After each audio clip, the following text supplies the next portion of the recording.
Assalamualaikum warahmatullahi wabarakatuh. Saya malam ini bikin video mengenai kasus yang lagi diangkat oleh Bang Iing Gunawan tentang malpraktek di rumah sakit. Kapasitas saya malam ini berbicara sebagai rakyat biasa dan sebagai perawat juga gitu. Saya dulu kuliah di keperawatan, pernah bekerja di Rumah Sakit Angkatan Darat Gatot Subroto di Jakarta beberapa bulan waktu itu. Ada sedikit pengalaman yang selalu saya ingat waktu itu. Ada satu pasien yang fanatik banget dengan jarum suntik yang disuntikkan oleh Suster Zizi. Saya mau disuntik oleh Suster Zizi aja. Karena apa? Karena kalau Suster Zizi yang suntik itu tidak sakit. Apa rahasianya sih Bu? Suster, katanya. Saya bilang cuma baca bismillah aja. Padahal itu apa? Bukan karena memang iya kita baca bismillah, tapi kita mengerjakan itu dengan hati. Kita mengerjakan itu tuh dengan hati, makanya rasanya ya seperti tidak ada rasa sama sekali kita menyuntik pasien. Maksud saya begini, malpraktek yang diangkat oleh Mas Iing ini sungguh miris sekali, sampai saya bertanya-tanya, itu tenaga kesehatan di sana itu hatinya di mana?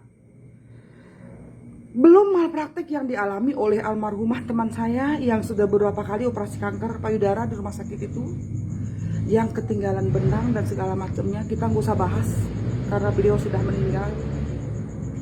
Belum yang dialami oleh teman saya Desi Aurel yang di UGD lama diabaikan bla bla bla bla. Belum yang dialami oleh pasien saya kemarin, karena full ruangan pasien kami tinggal di lorong. Kami mau mindahkan ke Manimbae harus nunggu setengah hari karena aturan SOP begini. Kasus Ibu Rohayu yang sudah meninggal ini juga ada selentingan tenaga kesehatan yang bilang sudah memenuhi SOP kok. Come on Bu, pasien butuh darah, keluarga sudah berusaha mencari darah sekian kantong, tapi tidak langsung dikasih ke pasien saat itu juga. Tunggu besoknya lagi, sampai pasien pingsan baru dibawa ke ruangan. Dan pasien pingsan dalam kondisi tidak dikasih darah, tidak ditransfusi darah. Saya bertanya, hatinya kemana ini tenaga kesehatan ini gitu loh. Tenaga kesehatan itu, kita kalau sudah mengabdikan diri sebagai tenaga kesehatan itu, kita pure kerja dengan hati. Otak iya kita pakai untuk teori dan pengobatan segala macamnya, tapi hati utama itu hati. Karena kita bukan bekerja dengan laptop, bukan bekerja dengan barang, bukan bekerja dengan uang, bukan bekerja dengan proyek, tapi ini nyawa manusia. Nyawa manusia di depan kalian ini. Kalian telat sedikit mati orang. Yang datang ke rumah sakit itu manusia-manusia yang butuh pertolongan kalian secara total, bukan setengah-setengah. Tapi kok yang kita dapatkan berita diabaikan itu luar biasa. Saban hari kita dapat berita-berita seperti itu.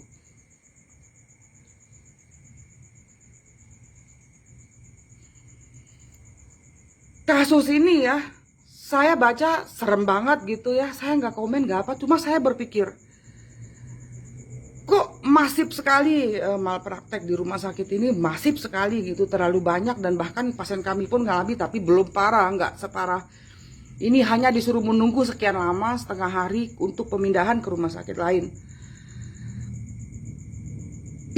Saya berpikir akar permasalahannya di mana sih gitu.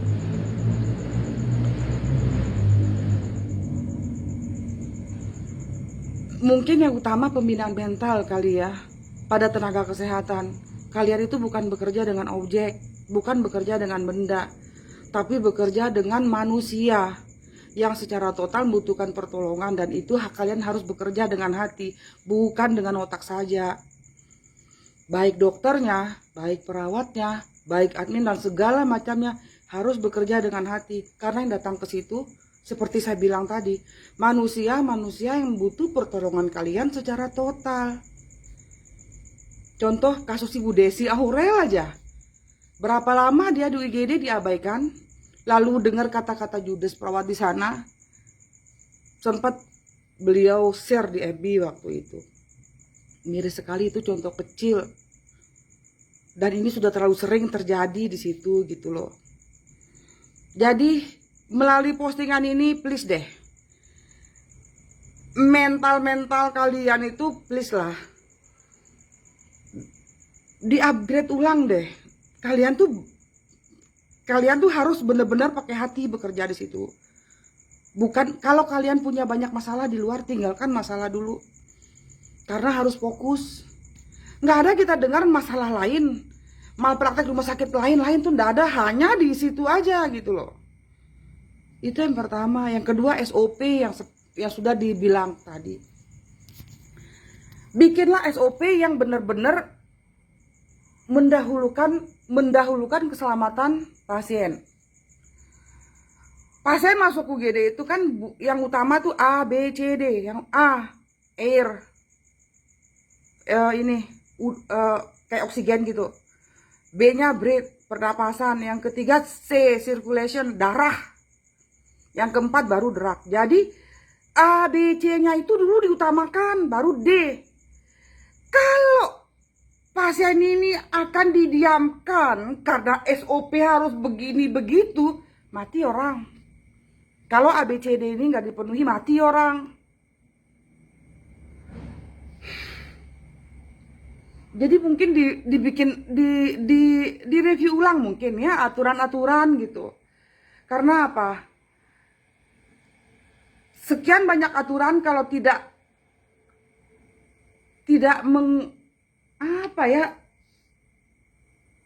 aneh banget saya bilang.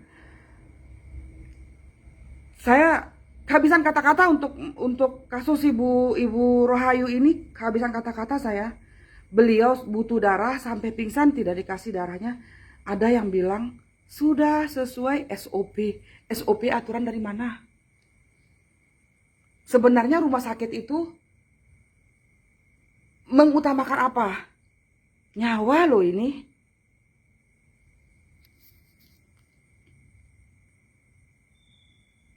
Apa inti dari pembicaraan saya bikin video yang sangat emosional ini? Pertama, please tenaga kesehatan.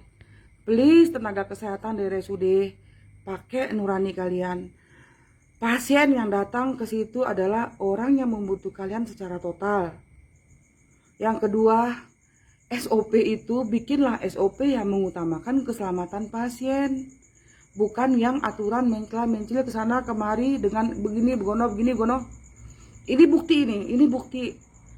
Ibu Rohayu butuh darah, tidak langsung dikasih darah, katanya sudah sesuai SOP. Oh God, luar biasa.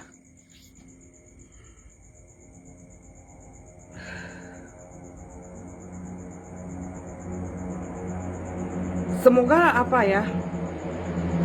sengaja video ini saya tag orang-orang penting di sini. Semoga kasus ini mendapat perhatian dan semoga semuanya secara total ada perbaikan. Karena demi Allah malpraktek di sana itu bukan sekarang aja, sering banget terjadi. Korbannya sahabat saya sendiri udah meninggal, sering banget terjadi. Jadi semoga ini dapat perhatian dari pejabat-pejabat.